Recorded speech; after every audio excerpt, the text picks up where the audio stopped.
अस्सलाम वालेकुम students, I hope आपकी तैयारी अच्छी हो रही है। 2 पेपर्स आपके हो चुके हैं, केमिस्ट्री का और मैथ का। परसों इंशाल्लाह आप फ़िज़िक्स का पेपर देने जा रहे हैं। तो एक जनरल ओवरव्यू हम लेते हैं सिलेबस का, कौन कौन से टॉपिक्स उसमें इम्पोर्टेंट हैं। वैसे तो आपने सब कुछ पढ़ा हुआ है, आई थिंक कोई भी चीज़ ऐसी नहीं है जो आपने छोड़ी हो, लेकिन फिर भी हम कुछ ऑब्जेक्टिव्स हैं जो कि कन्फ्यूजन पैदा करती हैं। लॉन्ग क्वेश्चंस है उसको भी डिस्कस कर लेते हैं, और जो आपके कम्बिनेशन जो चल रहा है जो कि ऑथेंटिक तो नहीं होता, लेकिन फिर भी चांसेस होते हैं कि उस कम्बिनेशन के मुताबिक ही आपका पेपर बन जाए। तो पहले चैप्टर में आपको पता है सबसे सिंपल हार्मोनिक मोशन, सबसे पहला जो टॉपिक है वो मोस्ट इम्पोर्टेंट है। मैंने पहले भी इतनी दफ़ा बताया है कि सिंपल हार्मोनिक मोशन में मैस अटैच टू स्प्रिंग आपके पास इंपॉर्टेंट है। आप उसको अच्छे तरीके से तैयार करेंगे। अगर लॉन्ग आ जाता है तो उसको एक्सप्लेन करेंगे और कोशिश करेंगे कि लास्ट में आप उसकी प्रॉपर्टीज़ लिख दें, सिंपल हार्मोनिक मोशन की प्रॉपर्टीज़। अक्सर बोर्ड के एग्ज़ाम में लॉन्ग के अंदर सिर्फ प्रॉपर्टीज़ भी आ जाती हैं। आई थिंक पिछले लास्ट ईयर साहिवाल बोर्ड में तो लॉन्ग आया हुआ था कि right the properties of simple harmonic motion, उसमें आपने सिंपल हार्मोनिक मोशन को डिस्कस करना है। नेक्स्ट आपके पास जो ALP के मुताबिक सिंपल पेंडुलम है उसको भी आप एक्सप्लेन करेंगे, डेफिनेशन लिख दें उस सिंपल पेंडुलम की, उसके करैक्टरिस्टिक्स को डिस्कस करें, डायग्राम बनाएं, तो उसमें आपको पूरे नंबर मिल सकते हैं। नेक्स्ट आपके पास टाइप्स ऑफ मोशन है, मैकेनिकल टाइप्स ऑफ वेव्स हैं। तो उसके अंदर ये भी लॉन्ग के अंदर आ चुका है एक दफ़ा, types of waves, mechanical waves हैं, इलेक्ट्रोमैग्नेटिक वेव्स हैं। अगर मैकेनिकल वेव्स आ जाता है तो उसकी आप दोनों टाइप्स लिखेंगे। अगर टाइप्स ऑफ वेव आ जाता है तो आप चारों लिखेंगे। उसमें नोट कर लें दोबारा कि उसको आप चारों टाइप्स लिखेंगे। ये ना हो कि आप सिर्फ मैकेनिकल और इलेक्ट्रोमैग्नेटिक लिख दें और बाकी 2 आप ट्रांसवर्स और लॉन्गिट्यूडनल ना लिखें, तो उसके आपके नंबर कट सकते हैं। उसके बाद शॉर्ट क्वेश्चन में आपके पास next V is equal to F lambda, ये रिलेशन अक्सर आ जाता है, तो इसको भी आप अच्छे तरीके से इसमें तैयार करेंगे। उसके बाद आप इसमें वेव मोशन है, वेव मोशन की एक्टिविटीज़ उसमें आ सकता है कि प्रूव करें कि वेव्स को गुजरने के लिए मीडियम की ज़रूरत होती है, तो ये एक्टिविटीज़ भी आप उसके अंदर क्या करेंगे, तैयार करेंगे। बाकी इसमें ऐसा कोई प्रॉब्लम नहीं है, आपने सब तैयार किया हुआ है। ऑब्जेक्टिव्स इसकी एंड वाली लाजमी तैयार करेंगे, न्यूमेरिकल्स आपको करा दिए गए हैं। इसमें 2 ऑब्जेक्टिव्स ऐसी हैं जो कि हर एग्ज़ाम में अक्सर आई हुई हैं। तो ऑब्जेक्टिव नंबर 6 है कि in vacuum all electromagnetic waves have the same speed. Vacuum के अंदर तमाम जो वेव्स हैं उसकी स्पीड सेम होती है।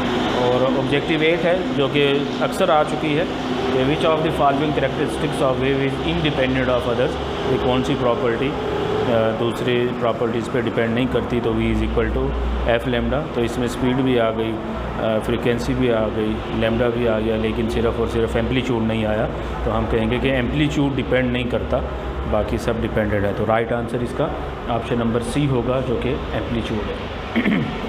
बाकी इसमें एक इम्पोर्टेंट चार्ट अक्सर बोर्ड में आया हुआ है कि अगर सिंपल पेंडुलम की लेंथ को डबल कर दिया जाए या हाफ़ कर दिया जाए तो टाइम पीरियड पर क्या फ़र्क पड़ता है, तो ये भी आप अच्छे तरीके से तैयार करेंगे। सेकंड चैप्टर है, सारा तकरीबन शॉर्ट में कर लें आप, आई होप इसमें से नहीं आने वाला।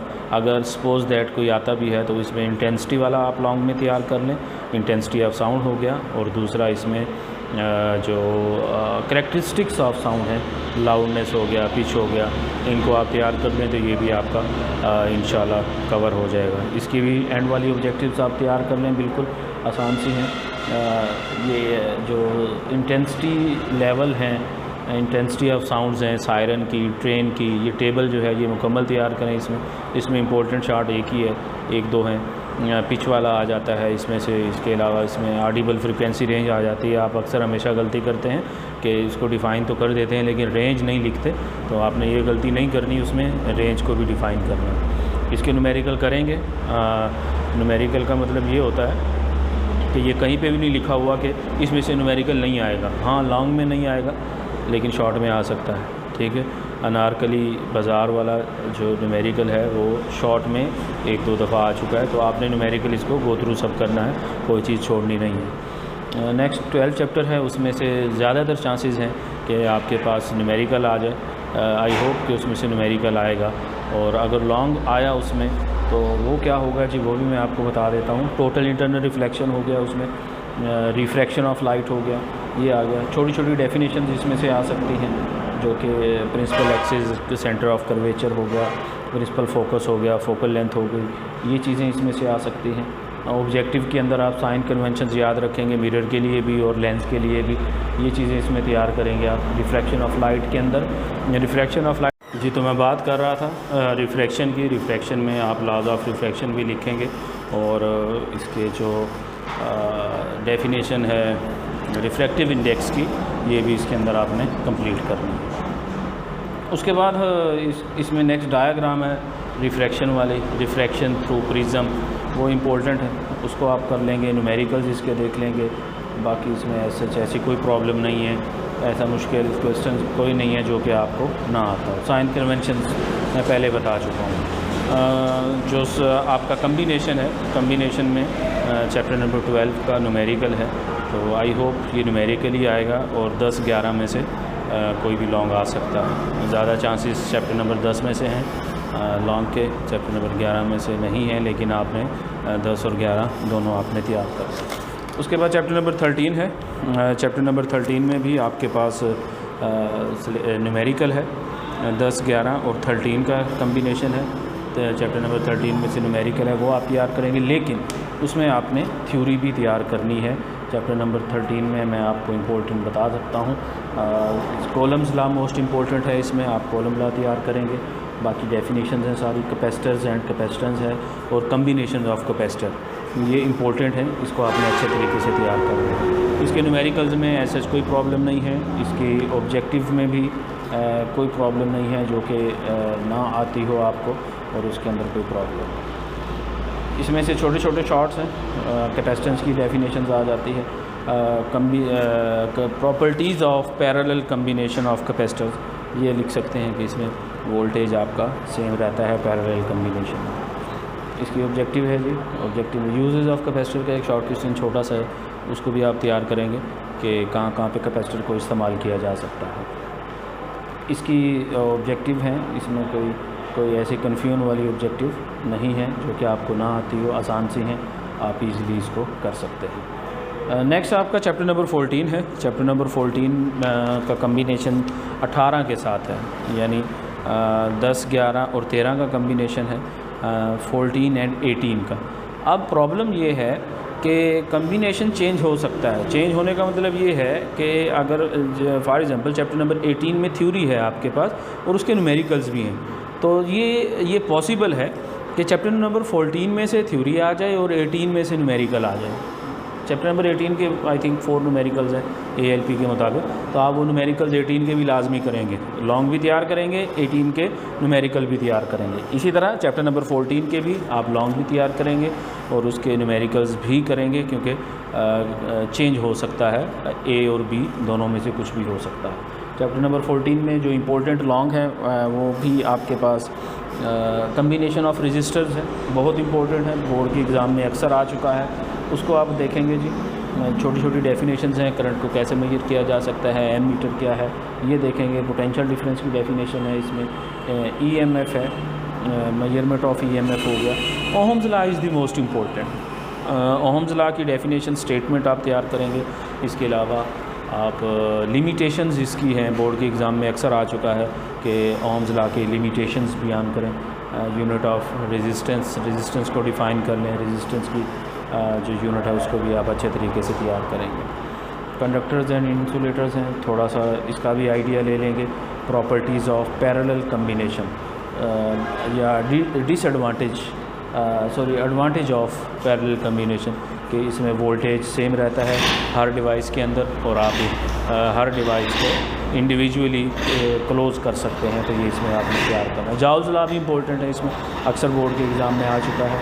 इसी तरह इलेक्ट्रिक पावर को डिफ़ाइन करें, किलोवाट आवर, और इसका ये जो प्रूफ है 1 kilowatt hour is equal to 3.6 mega joule, ये प्रूफ भी आपने करना है इसके अंदर। इसके अलावा इसमें कोई ऐसा कन्फ्यूजन नहीं है जो आपको ना आता हो। मुझे उम्मीद है कि आपको ये बहुत ही अच्छे तरीके से चैप्टर्स तैयार हैं। इसकी ऑब्जेक्टिव में जस्ट एक पावर्स है। ऑब्जेक्टिव 7 है कि we double both the current and the voltage in a circuit while keeping its resistance constant then power. आप वोल्टेज को भी डबल कर रहे हैं और करंट को भी डबल कर रहे हैं, तो पावर आपकी 4 टाइम्स इंक्रीज़ करेगी। तो इसका ऑप्शन नंबर डी ठीक है। या सिंपल एक ऑब्जेक्टिव ऐसे भी आ सकती है कि if we double the potential difference, कि सिंपल अगर पोटेंशियल डिफरेंस को डबल कर दें तो कौन सी चीज़ बढ़ जाएगी, तो उसमें करंट डबल हो जाएगा और पावर आपकी 4 टाइम्स हो जाएगी। चैप्टर नंबर 15 है जी न्यूमेरिकल। इसके 2-3 न्यूमेरिकल हैं, कर लेंगे, कोई प्रॉब्लम नहीं है, आसान से हैं। 2 फार्मूले लगते हैं, एक तो ट्रांसफार्मर रेशो वाला है, वो फार्मूला लगता है, एक आइडियल ट्रांसफार्मर वाली कंडीशन हो। इन 2 फार्मूले के अलावा उसमें कुछ नहीं लगता, वो आप करेंगे। बाकी शॉर्ट के अंदर देख लेंगे इसको। लेंजेस लॉ की डेफिनेशन अक्सर आ जाती है इसमें, म्यूचुअल इंडक्शन की डेफिनेशन आ जाती है, ट्रांसफार्मर है लॉन्ग में देख लेंगे उसको, टाइप्स ऑफ ट्रांसफार्मर है, step up and step down transformer हो गया, उसमें आइडियल ट्रांसफार्मर क्या होता है उसको आप देख लेंगे।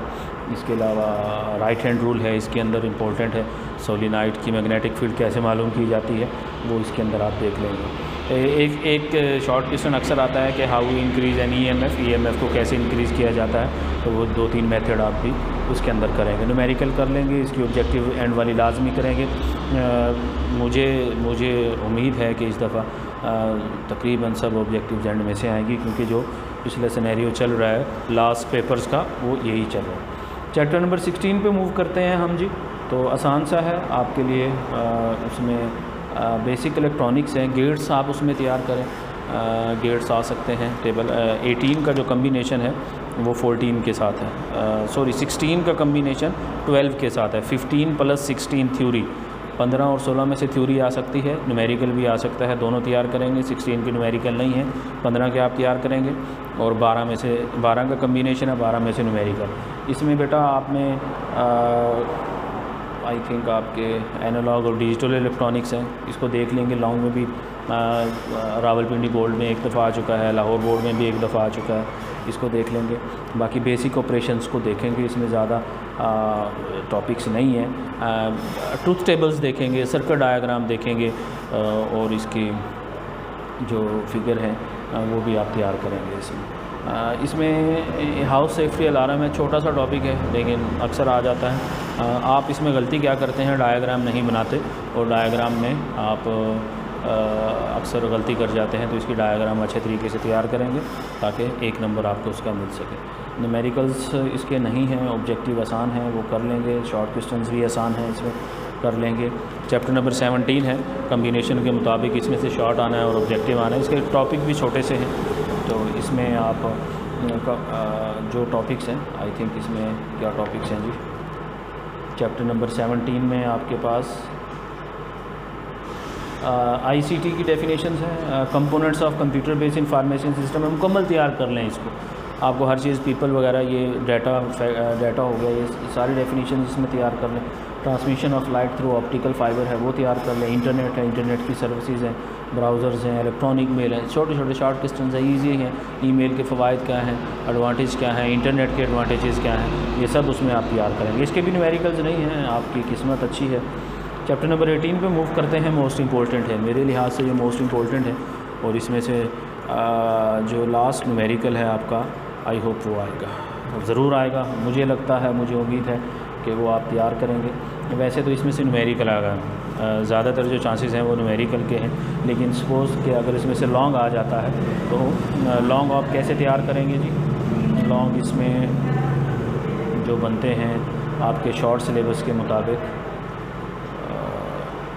वो हैं आपका डेफिनेशंस हैं, एटॉमिक मास और एटॉमिक न्यूक्लियस की डेफिनेशंस हो गई, आइसोटोप्स हो गए।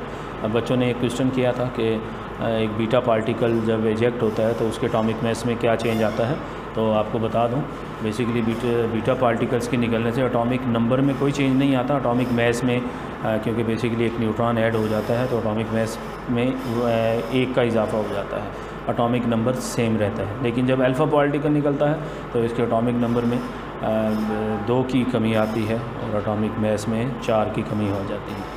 आइसोटोप्स की डेफिनेशन आप करेंगे। नेचर रेडियो एक्टिविटी, इसमें किसने, ये है हेनरी बेकरेल ने 1896 के अंदर ये किया। नेचर और आर्टिफिशियल रेडियो एक्टिविटी डेफिनेशंस आप करेंगे। बैकग्राउंड रेडिएशन से क्या मुराद है, अक्सर एक क्वेश्चन आ जाता है इसमें कॉस्मिक रेडिएशंस, तो वो कॉस्मिक रेडिएशंस भी आप उसके अंदर करेंगे। न्यूक्लियर ट्रांसमुटेशन है, ये लॉन्ग के अंदर कर लें इसको। प्रॉपर्टीज़ बहुत इंपॉर्टेंट है आपके पास, प्रॉपर्टीज़ आप करेंगे। अल्फ़ा पार्टिकल्स है, बीटा पार्टिकल्स है और गैमा पार्टिकल्स हैं, इनकी प्रॉपर्टीज़ को आपने ज़रूर डिस्कस करना है। उसके बाद penetrating power, ionising power, alpha beta की, ये सब आप तैयार करेंगे। Half life most important, half life and it's measurement, ये आप तैयार करेंगे जी, अगर है आपके सिलेबस में आई थिंक है। Radio isotopes and there uses, इसको पढ़ लेंगे। Most important fission and fusion reactions, fission and fusion reaction ये इंपॉर्टेंट है जी, दोनों को लॉन्ग में भी करेंगे। इसमें से शॉर्ट भी आ जाती है, इसमें से ऑब्जेक्टिव भी आ जाती है। हाफ़ लाइफ की जो टेबल है वो आपने ज़रूर करनी है।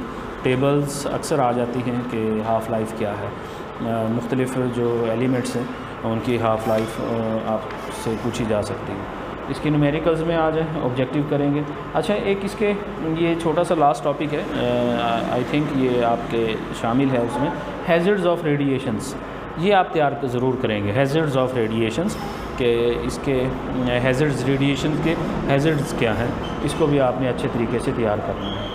ऑब्जेक्टिव इसकी आसान है, कोई प्रॉब्लम नहीं है उसमें। शॉर्ट क्वेश्चंस भी आप कर लेंगे। और न्यूमेरिकल इसके ज़रूर करेंगे। 18.9 न्यूमेरिकल, इसमें से ज़्यादा चांसेस हैं। तो जो अच्छे बच्चे हैं, क्योंकि मेरी नज़र में तो सभी अच्छे हैं, और मेरी तो ये ख्वाहिश है कि आप सब कुछ करके जाएं, ताकि जब पेपर आपके सामने आए तो आप ये कह सकें कि हमें सब कुछ हमारे टीचर्स ने पढ़ा दिया है और इसमें कोई ऐसी चीज़ नहीं है जो हमें नहीं आती। तो बेस्ट विशेस आपके साथ है मेरी, हमारी इंतज़ामिया की, एडमिनिस्ट्रेशन की दुआएं आपके साथ हैं। आई होप आपका पेपर बहुत अच्छा होगा। परेशान नहीं होना, वही चीज़ें होंगी जो आपको पढ़ा दी गई हैं, जो आपके टेस्ट लिए गए हैं, उनमें से ही होगा। आप कोशिश करें, सब कुछ तैयार करें, कोई चीज़ ना छोड़ें। ये चांस होता है कि इसमें से न्यूमेरिकल आएगा, इसमें से ये आएगा, लेकिन आप सब तैयार करें ताकि जब पेपर आपके सामने आए तो किसी परेशानी का सामना ना हो। ऑब्जेक्टिव को टाइम दें अपना, 10-15 मिनट की ऑब्जेक्टिव है, सुकून से करें। 15 मिनट बहुत है आपके पास। एंड वाली ऑब्जेक्टिव्स मुकम्मल देखें ऑब्जेक्टिव्स। और बाकी शॉर्ट क्वेश्चंस भी आपके पास चॉइस होगी। आप हमेशा चॉइस मांगते हैं तो आपको चॉइस दे दी जाएगी, उसमें लॉन्ग में भी चॉइस दे दी जाएगी, ऑब्जेक्टिव में भी चॉइस दे दी जाएगी। तो आपका पेपर इंशाल्लाह बहुत अच्छा होगा। अल्लाह पाक आपका हामी और नासिर, हमारी एडमिनिस्ट्रेशन की, कायद एकेडमी की, सिटी एकेडमी की दुआएं आपके साथ हैं। इंशाल्लाह आपका पेपर बहुत अच्छा होगा।